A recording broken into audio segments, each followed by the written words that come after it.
Энэ 7 өнөخт той мэдээлэл эхэлж байна. Анх дугаар үндсэн хуулиа баталж бүгд найрамд тулсаа тунхагласны 101-р тохиолоо. 16 наснууд Монгол улсын иргэний хандгаагаа өргөлөө.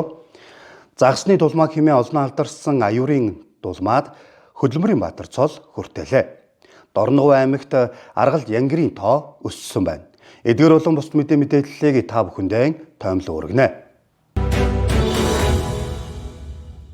Монгол улс анх дугаар үндсэн хуулиа баталж бүгд найрамд тулсны 101-р тохиолоо. Монгол улс 1924 оны 11-р сарын 26-ны өдөр анх дугаар үндсэн хуулиа баталж хаант засгаас бүгд найрамдах засаглалд шилжиж хамжлах ёсыг халан үндэсний ардчилсан өөрчлөлт эрх зүйн чухал зарчмууд улс төрийн цоошин тогтолцоог хуульчлан баталгаажуулсан нь Монголын түүхэнд асар том үйл явдал болсон. Анх дугаар үндсэн хуулиа баталснаар манай улс нийгмийн эдийн засгийн олон ололтыг бий болгосон. Монголын газар шороо хөрсөнд орох баялаг оймод ан амьтан зэргийг ард түмний өмч хэмээн зарласан. Түүнчлэн иргэдийн сонгох эрхийг хуульчлан Азад анх удаа Монгол улс эмэгтэйчүүд, эрэгтэйчүүд адил тэгш эрхтэй байхыг хангаж өгсөн юм а. Энэ түүхэн үйл явдлын үр шимээр өнөөдөр монголчуудын эдэлж байгаа олон эрх хэрэгчлөөг хуульчлан тогтоосон. Жишээ нь бүх нийтээрээ бичиг үсэгт суралцах, эрэгтэй эмэгтэй хүмүүс адил тэгш эрх байх, шашин шүтлэг болон хэвлэл нийтлэг эрхчлөөний суур зарчим энэ цаг үеэс тавигдсан. Иймд он цагийн урсгалд баларч гээгдэхийн аргагүй энэхүү түүхэн үйл явдал нь Монголын түүхэнд тодоор бичигдэж үлдсэн юм а. Манай улс бүгд найрамд тулсны баярын өдрийг нийтээр тэмдэглэх баярын өдөр болгон ёсол төгөлдөр тэмдэглэж ирсэн ч 2012 оноос уг өдрийг тэмдэглэлт өдрийн төвшөнд өнгөрөөлсөн юм а. Энэ нь түүхэн үйл явдлын ач холбогдлыг бууруулж уламжлалыг бүдгэрүүлэх алдаатай шийдвэр болсон.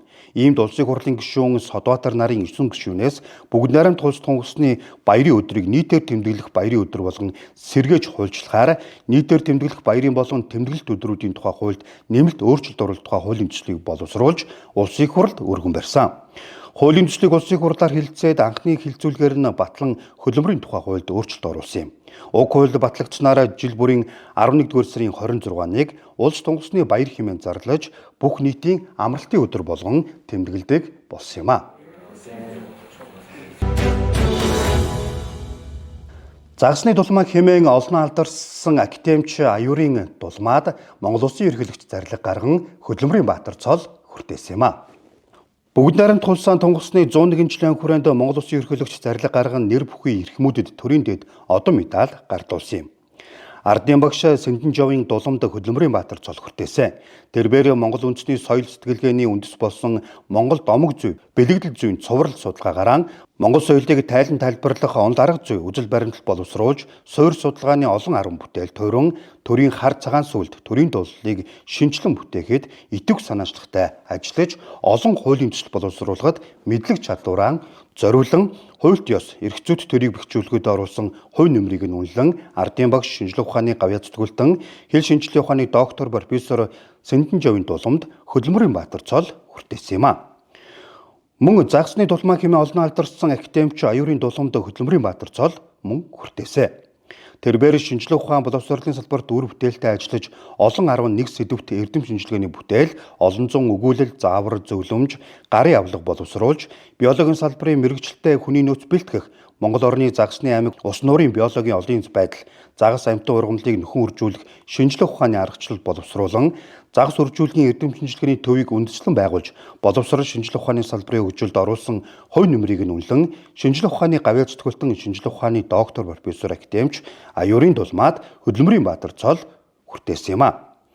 Дулмаа нь хөвсгөл дархтын хотгорын цагаан нуур, төгөрөг хармай, тарган, Монгол алтай толбо, хонгор өлөнгийн нуур, хангаан улагчийн хар, 8 нуур, баг жаахан нуур, дорнод тал хээрийн хөх, Сүхбаатар аймгийн ганга, Дагшин, Зэгст зэрэг 8 аймгийн 25 нууранд загас нутгшуулан үржүүлсэн.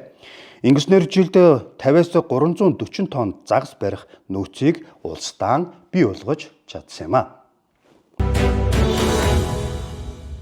Анх дугаар үндсэн хуулиа баталж бүгд найрамд тулсны 101-р хүрээнд 16 наснууд маань Монгол улсын иргэний хандгаагаа өргөлөө. Монгол улсын ерөнхий сайд дэвэлдээр жил бүрийн 11-р сарын 26-ны өдөр зохион байгуулдаг уламжлал тогтсон. Энэ жил 63137 хүүхэд 16 нас хүрч байна. Тэдний төлөөлөл болж 850 хүүхэд төрийн ордонд иргэний хандгаагаа өргөлөө. Ерөнхий сайд Гомбожийн зандажтаар иргэний хандгаа өрх ёслолд оролцож 16 наснуудад баяр хүргэж үгэлсэн юм а. Тэрбээр 1924 оны түүхэд энэ өдөр Монгол улс эрх чөлөө тусгаар тогтнолд шударга ёсны замлыг сонгож, хувь заяагаа өөрөө тодорхойлсон түүхэн шийдвэр гарган бүгд найрамд тулсаан тунхалсан. Мөн анх дугаар үндсэн хуулиа баталсан түүхэн өдөр өнөөдөр тохиож байгааг тодтогсон юм. Энэ түүхэн сонголтыг үргэлжлүүлэх шинэ зууны эцэст нь та бүхэн юм а гэдгийг хэлсэн үгэндээ тодтогсон. Монгол улсын иргэний андарах ёслолыг 23 дахь жилдээ зохион байгуулсан.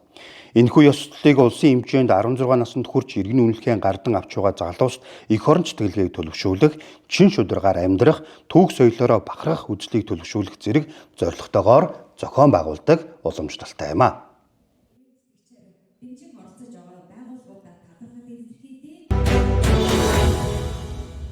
Үргэлжлүүлэн та бүхэндээ гэрэл зургийн дуранд буусан онцлог гэрэл зургуудыг хүргэж байна.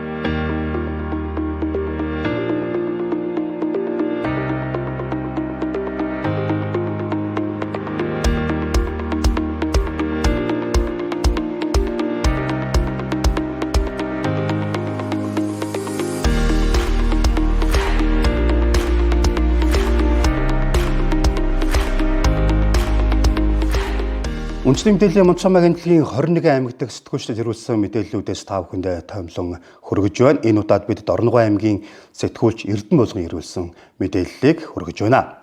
Дорногов аймагт аргал янгирийн тоо өссөн байна. Дорногов аймгийн Далан жаргалан айраг сумын нутгийг дамнан сунаж тогтсон их хадан улс бүхий нутгийг их нартын байгалийн нөөц газар гэдэг. Говь хэрэг хоцолсон цөлрхөг энэ бүсийг дэлхийд ховордоод байгаа аргалын өсөж үржих сүүлчийн нөмөр нөөлөг болсон газар гэж үздэг.